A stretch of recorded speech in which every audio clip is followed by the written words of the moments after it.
Hi all, welcome to Shruti's learning square. നമ്മൾ ഇന്ന് പഠിക്കാൻ പോണത് ആർട്ടിക്കിൾസ് എന്ന് പറഞ്ഞിട്ടുള്ള പോർഷനാണ്. അപ്പോൾ ആർട്ടിക്കിൾസിൽ നമ്മൾ ചെറിയ ക്ലാസ് തൊട്ട് നമ്മൾ പഠിച്ചു വരുന്ന ഒരു പോർഷനാണ് ആർട്ടിക്കിൾസ്. പക്ഷെ ഇതിനകത്ത് കുറച്ച് എക്സെപ്ഷണൽ കേസുകളുണ്ട് കേട്ടോ. അത് നമ്മൾ ഒരിക്കലും വിചാരിക്കാത്ത കുറച്ച് എക്സെപ്ഷണൽ കേസുകളൊക്കെ ഉണ്ട്. അപ്പൊ ഇങ്ങനത്തെ കുറച്ച് ട്രിക്കി ആയിട്ടുള്ള ക്വസ്റ്റ്യൻസ് ആയിരിക്കും നമുക്ക് PSC എക്സാംസ് പോലത്തെയുള്ള കോമ്പറ്റേറ്റീവ് എക്സാംസിന് വരാൻ സാധ്യത. അല്ലാതെ നമുക്ക് അറിയാവുന്ന മെയിൻ ക്വസ്റ്റ്യൻസ് ഒന്നും ആയിരിക്കില്ല വരുന്നത്. അപ്പൊ അതിന് വേണ്ടിയിട്ടുള്ള കുറച്ച് റൂൾസ് ഒക്കെ നമ്മൾ നോക്കണം. അപ്പൊ അതൊക്കെ എങ്ങനെയാന്നുള്ളത് ഞാൻ ഈ ഒരു ക്ലാസ്സിൽ നിങ്ങൾക്ക് പറഞ്ഞുതരും. അതുപോലെ തന്നെ ദ എന്ന് പറഞ്ഞിട്ടുള്ള ആർട്ടിക്കിളിനകത്ത് നമുക്ക് കുറച്ചധികം പോയിന്റ്സുകൾ പഠിക്കാനുണ്ട്. അതായത് എവിടെയൊക്കെ ഏതൊക്കെ സ്ഥലത്താണ് നമ്മൾ ചേർക്കേണ്ടതെന്നുള്ളത് കുറച്ചധികം റൂൾസ് ഉണ്ട്. അപ്പൊ അതിനെ കണക്ട് ചെയ്തിട്ട് ഞാൻ നിങ്ങൾക്ക് ഓർക്കാൻ വേണ്ടിയിട്ട് ഒരു ചെറിയൊരു മെമ്മറി ട്രിക്കും കൂടി പറഞ്ഞുതരും. അപ്പൊ എല്ലാവരും ഇത് ലാസ്റ്റ് വരെ കാണുക. എന്നിട്ട് നിങ്ങളുടെ അഭിപ്രായങ്ങൾ നിങ്ങൾക്ക് ഇഷ്ടമാണെങ്കിൽ നിങ്ങൾ ഷുവർ ആയിട്ട് നിങ്ങളുടെ കമന്റ്സ് ഇടണം. അപ്പൊ ആർട്ടിക്കിൾ എന്ന് പറഞ്ഞിട്ടുള്ള പോർഷൻ നമ്മൾ പഠിക്കുന്നേക്കാൾ മുമ്പ് നമ്മൾ അറിഞ്ഞിരിക്കേണ്ട 2 ടേംസ് ഉണ്ട്. നമ്മളെപ്പോഴും അതിന്റെ ബേസ് തൊട്ട് ആ കൺസെപ്റ്റ് ക്ലിയർ ആക്കിയിട്ട് വേണം നമ്മൾ ആ ഇതിലേക്ക് പോകാൻ. അപ്പൊ നമുക്ക് അറിഞ്ഞിരിക്കുന്ന 2 ടേംസ് എന്ന് പറഞ്ഞു കഴിഞ്ഞാൽ എന്താണ് വവൽസ്, എന്താണ് കൺസണൻസ്. വവൽസ് എന്ന് പറഞ്ഞു കഴിഞ്ഞാൽ നമുക്കറിയാം, നമ്മൾ ചെറിയ ക്ലാസ് തൊട്ട് പഠിക്കുന്നതാണ്. AEIOU. ഏതൊക്കെയാണ്? AEIOU എന്ന് പറയുന്നതാണ് വവൽസ്. അതേസമയം കൺസണൻസ് എന്ന് പറഞ്ഞു കഴിഞ്ഞാൽ ഈ വവൽസ് ഒഴിച്ച്, അതായത് നമുക്കറിയാം ഇംഗ്ലീഷിൽ എത്ര ആൽഫബറ്റ്സ് ഉണ്ട്? 26 ആൽഫബറ്റ്സ് ഉണ്ട്. അതിനകത്തുനിന്ന് നമ്മൾ AEIOU എടുത്ത് മാറ്റി കഴിഞ്ഞാൽ റിമൈനിങ് ആയിട്ടുള്ള ആൽഫബറ്റ്സിനെയാണ് നമ്മൾ കൺസണൻസ് എന്ന് പറയുന്നത്. അപ്പൊ നമുക്ക് ക്ലാസ്സിലേക്ക് കടക്കാം. നമ്മൾ ആദ്യം പഠിക്കുന്ന ആർട്ടിക്കിൾസ് ആണ്. ആർട്ടിക്കിൾസ് 2 ആയിട്ട് ഡിവൈഡ് ചെയ്തിട്ടുണ്ട്. ഒന്ന് ഡെഫിനറ്റ് ആർട്ടിക്കിളും ഒന്ന് ഇൻഡെഫിനറ്റ് ആർട്ടിക്കിളും. ഡെഫിനറ്റ് ആർട്ടിക്കിളിനകത്ത് വരുന്നത് ആരാണ്? ഡെഫിനറ്റ് ആർട്ടിക്കിളിനകത്ത് വരുന്നത് ദ ആണ്. ഇൻഡെഫിനറ്റ് ആർട്ടിക്കിളിനകത്ത് വരുന്നത് എയും ആനും ആണ്. ക്ലിയർ ആണല്ലോ? ഡെഫിനറ്റ് ആർട്ടിക്കിളിനകത്ത് വരുന്നത് ദ ആണ്. അതേപോലെ തന്നെ ഇൻഡെഫിനറ്റ് ആർട്ടിക്കിളിനകത്ത് വരുന്നത് എയും ആനും ആണ്. അപ്പൊ നമ്മുടെ ഇൻഡെഫിനറ്റ് ആർട്ടിക്കിൾസ് ആയ എയും ആനിനെയും കുറിച്ച് ഞാൻ പറഞ്ഞുതരാം.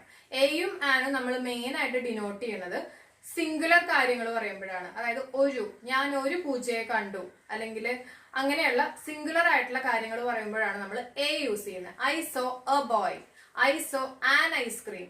ഇപ്പൊ ഇവിടെ നോക്കിക്കോ, ഐ സോ എ കാറ്റ്, ഐ സോ ആൻ എലിഫന്റ്. അപ്പൊ ഇവിടെ നിങ്ങൾ ശ്രദ്ധിച്ചിട്ടുണ്ടാവും, ഒരു സ്ഥലത്ത് ഞാൻ എ ആണ് യൂസ് ചെയ്തത്, മറ്റേ സ്ഥലത്ത് ഞാൻ ആൻ ആണ് യൂസ് ചെയ്തത്. അത് എന്തുകൊണ്ടാ കാര്യം എന്ന് വെച്ചിട്ടുണ്ടെങ്കിൽ നമുക്കറിയാം വവൽസ് എന്ന് പറഞ്ഞാൽ ഏതൊക്കെ വരും? AEIOU. ഇതാണ് നമ്മുടെ 5 വവൽസ് ആണ് നമുക്കുള്ളത്. അപ്പൊ നമുക്ക് ഈ 2 എക്സാമ്പിൾസ് ഒന്ന് നോക്കാം. ഐ സോ എ കാറ്റും ഐ സോ ആൻ എലിഫന്റുമാണ് യൂസ് ചെയ്തിരിക്കുന്നത്. ഒരു സ്ഥലത്ത് ഞാൻ എ ആണ് യൂസ് ചെയ്തിരിക്കുന്നത്, മറ്റേ സ്ഥലത്ത് ഞാൻ ആൻ ആണ് യൂസ് ചെയ്തിരിക്കുന്നത്. അതെന്താ കാര്യം എന്ന് വെച്ചിട്ടുണ്ടെങ്കിൽ നമ്മള് വവൽ സൗണ്ട്സിന് മുമ്പ് നമ്മൾ എന്ത് യൂസ് ചെയ്യും? ആൻ യൂസ് ചെയ്യും. എപ്പോഴും ശ്രദ്ധിക്കണം, വവൽസ് അല്ല ഞാൻ പറഞ്ഞിരിക്കുന്നത്, വവൽ സൗണ്ട്സ് ആണ്.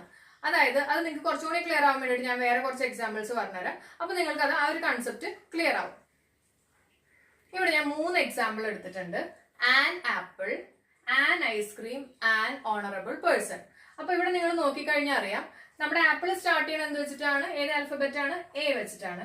ഐസ്ക്രീം സ്റ്റാർട്ട് ചെയ്യണത് I വെച്ചിട്ടാണ്. അപ്പൊ നമുക്ക് സാധാരണ നമ്മൾ വവൽസ് വെച്ചിട്ടുള്ള എല്ലാ വേർഡ്സും ആൻ ആണ് യൂസ് ചെയ്യണമെന്ന് പറഞ്ഞു കഴിഞ്ഞാൽ അത് തെറ്റാണ്. കാരണം ഇവിടെ ഇതിന് നമുക്ക് ക്ലിയർ ആവും. കാരണം ആപ്പിൾ സ്റ്റാർട്ട് ചെയ്യണത് A ആണ്, നമ്മൾ ആൻ യൂസ് ചെയ്തു. ഐസ്ക്രീം സ്റ്റാർട്ട് ചെയ്യണത് I വെച്ചിട്ടാണ്, നമ്മൾ ആൻ യൂസ് ചെയ്തു. ഇവിടെ കണ്ടോ, ഓണറബിൾ പേഴ്സൺ എന്നാണ് കൊടുത്തിരിക്കുന്നത്. ഇത് ശരിക്കും നമ്മൾ വായിക്കേണ്ട എന്താണ്? ഓണറബിൾ ആണ്. ഇവിടെ H സൈലന്റ്. അപ്പൊ നമ്മൾ ആൽഫബറ്റ്സ് നോക്കിയാൽ മാത്രം നമുക്ക് ഓരോന്നും തീരുമാനിക്കാൻ പറ്റില്ല. അതുകൊണ്ടാണ് ഞാൻ പറഞ്ഞത് വവൽസ് അല്ല നമ്മൾ നോക്കണ്ടേ, വവലിന്റെ സൗണ്ട് ആണ് നമ്മൾ എപ്പോഴും നോക്കണ്ടേ. അപ്പൊ ഇവിടെ ഓണറബിൾ പേഴ്സന്റെ H സൈലന്റ് ആണ്. അപ്പൊ എന്തായിരിക്കും? ഓണറബിൾ പേഴ്സൺ ആണ്, O ആണ് വന്നിരിക്കുന്നത്. അപ്പൊ ഓണറബിൾ പേഴ്സൺ എന്ന് പറയുമ്പോൾ നമ്മുടെ AEIOUനകത്ത് വരുന്ന ആളാണ് O എന്ന് പറയുന്നത്. അപ്പൊ അതുകൊണ്ടാണ് ഞാനിവിടെ ആൻ യൂസ് ചെയ്യാൻ കാര്യം. ഇനി ഈ ഒരു കൺസെപ്റ്റ് നിങ്ങൾക്ക് കുറച്ചും കൂടെ ക്ലിയർ ആക്കാൻ വേണ്ടിയിട്ട് ഞാൻ വേറൊരു ടൈപ്പ് മെത്തേഡും കൂടെ പറഞ്ഞുതരാം. അപ്പൊ അതും കൂടി കണ്ടു കഴിയുമ്പോൾ പിന്നെ നിങ്ങൾക്ക് ഒരു കൺഫ്യൂഷൻ ഉണ്ടാവില്ല കേട്ടോ. ഇത് മലയാളത്തിന്റെ ഒരു മെത്തേഡാണ്. ഒന്ന് ശ്രദ്ധിക്കാം. നമുക്കറിയാം സ്വരശബ്ദങ്ങളും അറിയാം, അതുപോലെ തന്നെ വ്യഞ്ജനാക്ഷരങ്ങളും അറിയാം അല്ലെ. സ്വരശബ്ദങ്ങളിൽ ഏതൊക്കെയാ വരുന്നത്? അ, ആ, ഇ അങ്ങനെ അങ്ങ് പോകും അല്ലെ. അതേപോലെ തന്നെ വ്യഞ്ജനാക്ഷരത്തിൽ എന്തൊക്കെ വരും? ഖ, ഖ, ഖ, ഖ, ച, ച, അങ്ങനെ അങ്ങ് പോവല്ലോ. അപ്പൊ അതാണ് ഞാൻ സ്വരാക്ഷരങ്ങളും വ്യഞ്ജനാക്ഷരങ്ങളും എന്നും പറഞ്ഞ് എഴുതി വെച്ചിരിക്കുന്നത്. ഇനി നമ്മൾ ശ്രദ്ധിക്കേണ്ടത്, സ്വരാക്ഷരമാണെങ്കിൽ നമ്മൾ യൂസ് ചെയ്യണത് ഏതായിരിക്കും? എപ്പോഴും ആൻ ആയിരിക്കും നമ്മൾ യൂസ് ചെയ്യുക. ക്ലിയർ ആയോ? ഞാൻ എക്സാമ്പിൾ പറഞ്ഞുതരാം. ഫോർ എക്സാമ്പിൾ ഇപ്പൊ ആപ്പിൾ ആണെന്ന് വിചാരിക്കാം.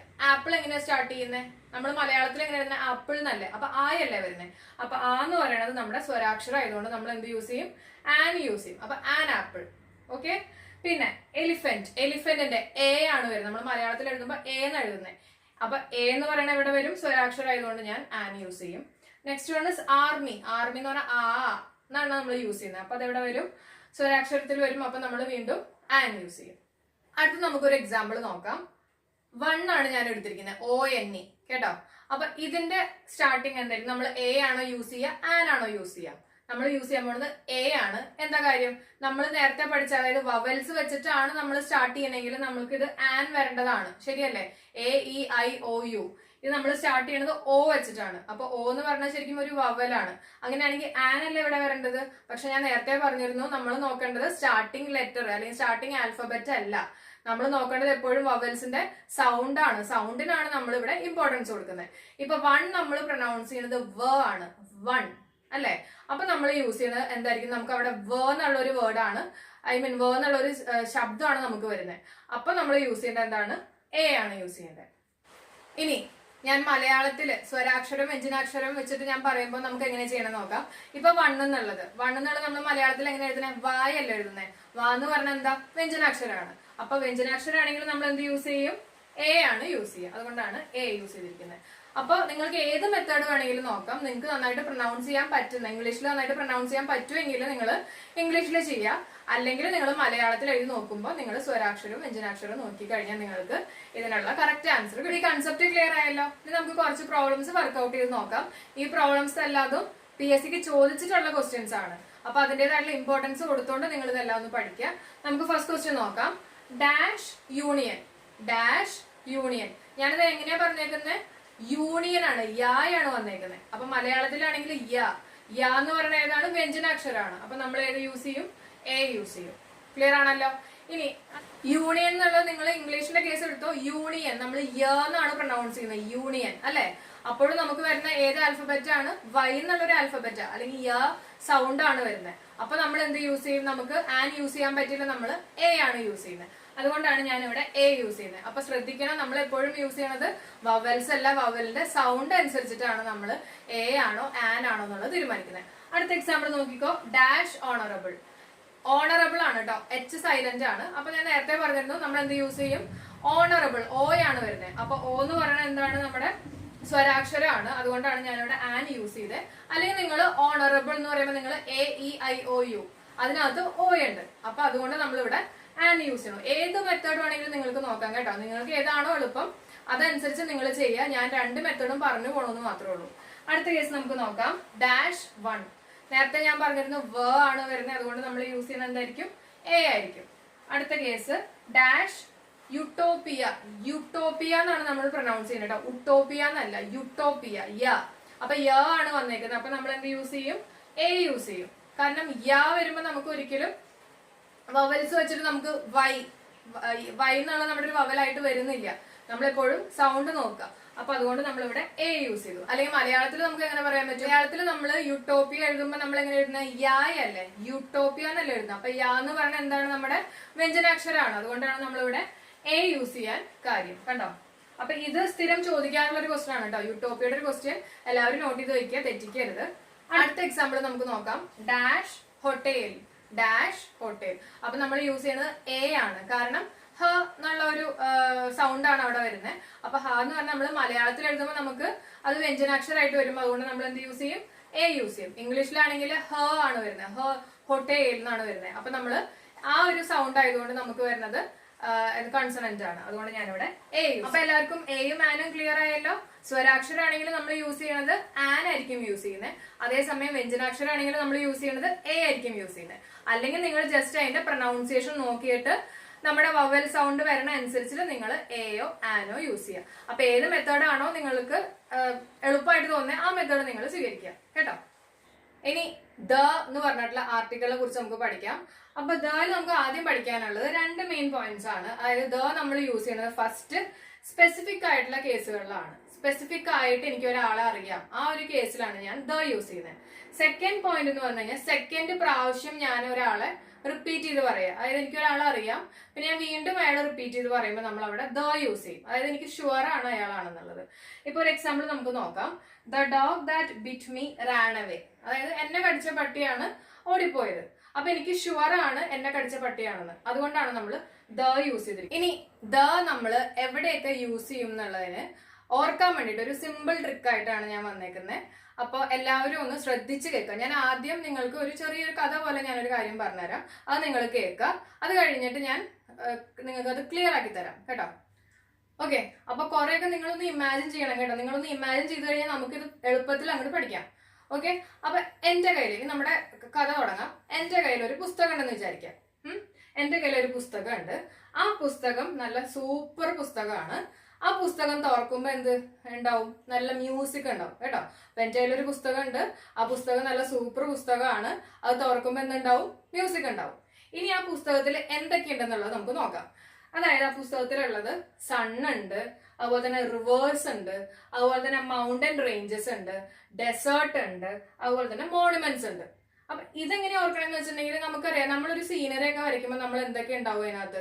നമ്മൾ കുഞ്ഞൊക്കെ ആവുമ്പോൾ നമ്മൾ വരയ്ക്കണ ആദ്യം തന്നെ ഒരു സീനറി വരയ്ക്കുകയാണെങ്കിൽ അതൊരു സൺ ഉണ്ടാവും, പിന്നെ റിവേഴ്സ് ഉണ്ടാവും, പിന്നെ എന്തുണ്ടാവും?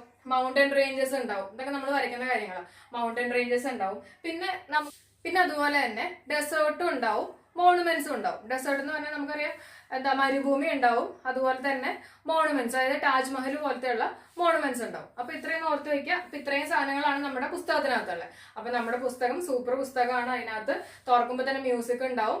അതുപോലെ തന്നെ അതിനകത്തുള്ളത് sun, rivers, mountain ranges, desert, അതുപോലെ തന്നെ മോണുമെന്റ്സ് ഉദ്ദേശിച്ചിരിക്കുകയാണ് താജ്മഹൽ പോലത്തെയുള്ളത് കേട്ടോ. ഇനി ഈ പുസ്തകം ആരുടെയൊക്കെ കയ്യിലുണ്ടാവും എന്നുള്ളത് ഓർക്കുക. സാധാരണക്കാരുടെ കയ്യിലൊന്നും ഉണ്ടാവില്ല. അതായത് കുറച്ച് പൊസിഷൻസിൽ ഇരിക്കുന്ന ആൾക്കാരുടെ കയ്യിൽ മാത്രമേ ഈ പുസ്തകം ഉണ്ടാവുള്ളൂ. കാരണം നല്ല സൂപ്പറും നല്ല മ്യൂസിക്കുള്ള പുസ്തകമാണല്ലോ.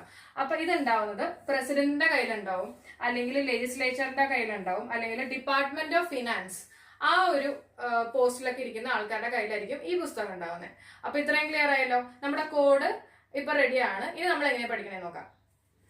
ഇനി ഞാൻ തൊട്ട് മുമ്പ് പറഞ്ഞ കോഡ് യൂസ് ചെയ്യണത് എവിടേക്കാന്ന് ഞാൻ പറഞ്ഞുതരാം. ഇവിടെ നോക്കിക്കോ. ഞാൻ നേരത്തെ പറഞ്ഞു നമ്മൾ ആദ്യം യൂസ് ചെയ്യണത് യൂസ് ചെയ്യുന്ന ഏരിയാസ് ആണ് കേട്ടോ ഞാനിപ്പോ ഈ പറയുന്നത്. അപ്പൊ യൂസ് ചെയ്യണത് നമ്മൾ ആദ്യം യൂസ് ചെയ്യണത് എവിടെയാണ്? ഞാൻ നേരത്തെ പറഞ്ഞ കോഡ് വെച്ചിട്ട് ബുക്സ്. അപ്പൊ കണ്ടോ, ഫേമസ് ആൻഡ് ഹോളി ബുക്സ്. അപ്പൊ നമ്മൾ ഇതിനകത്ത് ബുക്സ് ഉണ്ട്. അപ്പൊ ഫേമസ് ആയിട്ടുള്ള ഏത് ബുക്കുകളും, അതായത് ഭഗവത്ഗീത, ബൈബിൾ, രാമായണം, അപ്പൊ അങ്ങനെയുള്ള ഏത് ബുക്സിന്റെ ഒപ്പം നമ്മൾ ചേർക്കും. ഇതുപോലത്തെ ഫേമസ് ആൻഡ് ഹോളി ബുക്സിന്റെ മുമ്പിൽ കേട്ടോ. പിന്നെയുള്ളത് സൂപ്പർലേറ്റീവ് ഡിഗ്രീസ്. അതാണ് ഞാൻ ബുക്ക് സൂപ്പറാന്ന് പറയാൻ കാര്യം. അപ്പൊ സൂപ്പർലേറ്റീവ് ഡിഗ്രീസ് എന്ന് പറഞ്ഞാൽ എന്താ? തേർഡ് ഫോം ആണ്. അതായത് ഹീസ് ദ ടോളസ്റ്റ് ബോയ്. അതാണ് നമ്മുടെ സൂപ്പർലേറ്റീവ് ഡിഗ്രീസ്. അപ്പൊ അവിടെ നമ്മൾ എന്ത് യൂസ് ചെയ്യും? യൂസ് ചെയ്യും. പിന്നെ തേർഡ് കേസ് ഞാൻ പറഞ്ഞു, ബുക്സ് സൂപ്പർ ആണ്, അതിനകത്ത് മ്യൂസിക് ഉണ്ട്. അപ്പൊ നമ്മൾ മ്യൂസിക്കൽ ഇൻസ്ട്രുമെന്റ്സ് നമ്മൾ അങ്ങനെയാണ് കണക്ട് ചെയ്ത് പഠിക്കുന്നത് കേട്ടോ. Musical instruments piano, tabla. അപ്പൊ ഇതിനകത്തൊക്കെ നമ്മൾ യൂസ് ചെയ്യുന്നത് യൂസ് ചെയ്യും. പിന്നെ നാലാമത്തെ കേസ്, അപ്പൊ നമ്മുടെ ബുക്ക് ഉണ്ട്, സൂപ്പർ ആണ്, അതിനകത്ത് മ്യൂസിക് ഉണ്ട്, അത് തുറക്കുമ്പോൾ മ്യൂസിക് ഉണ്ട്. പിന്നെ വരുന്നത് ആ ബുക്കിനകത്ത് എന്തൊക്കെ ഉണ്ട് എന്നുള്ളതാണ്. അതായത് നമ്മുടെ സണ്ണ്, എർത്ത്, അതുപോലെ തന്നെ വേൾഡ്, ഹെവൻലി ബോഡീസ്, ഇതിനകത്തൊക്കെ മുമ്പ് നമ്മൾ എന്ത് യൂസ് ചെയ്യും?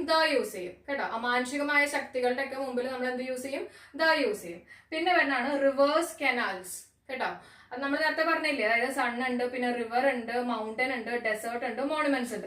ഇതൊക്കെയാണ് ആ ബുക്കിനകത്തുള്ളത്. നിങ്ങൾക്ക് ഓർക്കാൻ വേണ്ടിയിട്ടുള്ള ഒരു കോഡാണ് കേട്ടോ ഞാൻ ഈ പറയുന്നത്. അപ്പൊ ഈ റിവേഴ്സ്, കനാൽസ്, ഇതിന്റെ ഒക്കെ മുമ്പിൽ, അതായത് റിവേഴ്സിൽ ഏതൊക്കെ വരും? കനാലിന്റെ ഒക്കെ മുമ്പിൽ നമ്മൾ പനാമ കനാൽ എന്നാണ് യൂസ് ചെയ്യുക. മൗണ്ടൻസ് പറയുമ്പോൾ, മൗണ്ടൻ റേഞ്ചസ് പറയുമ്പോൾ, അതായത് നമ്മൾ ഹിമാലയസ് എന്ന് യൂസ് ചെയ്യും. അപ്പൊ എവിടെയൊക്കെ യൂസ് ചെയ്യാൻ, എവിടെയൊക്കെ യൂസ് ചെയ്യണം എന്നുള്ളതിനെ കുറിച്ച് ഒരു ഐഡിയ ആണ് ഞാൻ ഈ പറഞ്ഞു തന്നിട്ടുള്ളത്. പിന്നെ ഡെസേർട്ട്, താർ ഡെസേർട്ട്, അവിടെ നമ്മൾ യൂസ് ചെയ്യും. പിന്നെ മോണുമെന്റ്സ്, താജ്മഹൽ, അവിടെ നമ്മൾ യൂസ് ചെയ്യും. ഇനി നമ്മൾ യൂസ് ചെയ്യുന്ന ഏരിയാസ് എന്ന് പറഞ്ഞു കഴിഞ്ഞാൽ പ്രസിഡന്റ്, ലെജിസ്ലേച്ചർ, അല്ലെങ്കിൽ ജുഡീഷ്യറി, എക്സിക്യൂട്ടീവ്, അപ്പൊ അതുപോലെ തന്നെ ഡിപ്പാർട്ട്മെന്റ് ഓഫ് റവന്യൂ, ഇങ്ങനത്തെയുള്ള കുറച്ച് സ്ഥലങ്ങളിൽ നമ്മൾ യൂസ് ചെയ്യും. അപ്പൊ നമ്മുടെ കോഡ് ഒരിക്കലും മറക്കരുത്. ആ കോഡ് കണക്ട് ചെയ്ത് പഠിച്ചു കഴിഞ്ഞാൽ നിങ്ങൾക്ക് ഏതാണ്ട് ഒരു ഐഡിയ കിട്ടും. അല്ലെങ്കിൽ നമ്മൾ എവിടെയൊക്കെ യൂസ് ചെയ്യണം എന്നുള്ളത് നമുക്ക് ആകെ കൂടെ ഒരു കൺഫ്യൂഷൻ വരും. അപ്പൊ ഇവിടെ വെച്ചിട്ട് ഞാൻ ക്ലാസ് വൈൻഡ് അപ്പ് ചെയ്യാണ്. അപ്പൊ എല്ലാവരും ഈ കോഡ് യൂസ് ചെയ്തിട്ട് ഒന്ന് പഠിച്ചു നോക്കൂ. അപ്പോൾ അതുപോലെ തന്നെ നമ്മൾക്ക് ഒരു ചെറിയ പോർഷൻ കൂടി പഠിക്കാനുണ്ട്, അതായത് ഒമിഷൻ ഓഫ് ആർട്ടിക്കിൾസ് എന്ന് പറഞ്ഞിട്ടുള്ള ഒരു ചെറിയ പോർഷൻ കൂടി നമുക്ക് പഠിക്കാനുണ്ട്. അത് അടുത്ത വീഡിയോ ആയിട്ട് ഞാൻ ചെയ്യുന്നതായിരിക്കും.